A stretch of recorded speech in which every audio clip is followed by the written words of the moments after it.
The year is 1888. The month is July. The villains are Brian to May, makers of that small but vital commodity, the match. 200 young girls left London's East End to gather in Bovary Street, just off Fleet Street in the City of London.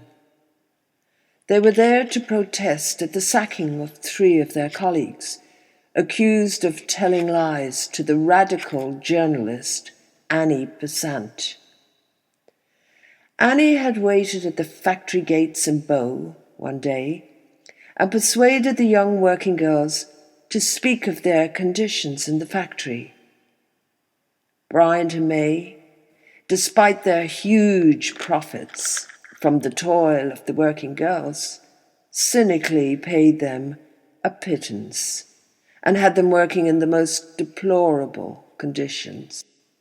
Brian and May, predictably, didn't give a damn about the welfare of the girls.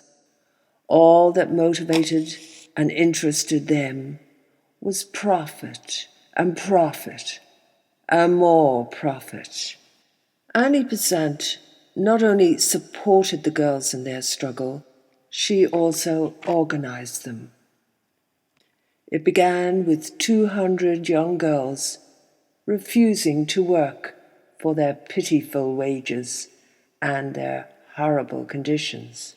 The match girls were the first workers in history to withdraw their labor en masse. This action became known as a strike because of the connection with striking matches.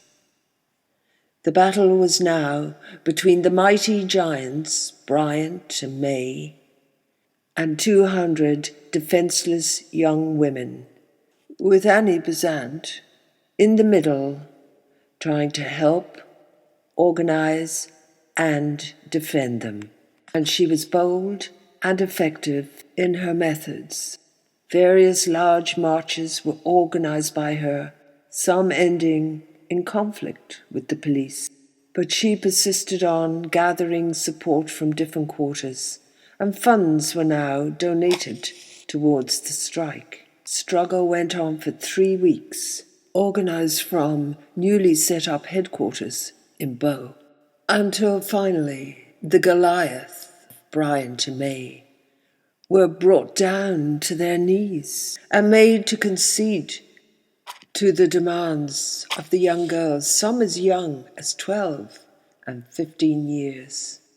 The match girls had won, and the whole episode is of great historic significance, as it was the key moment in the birth of social changes.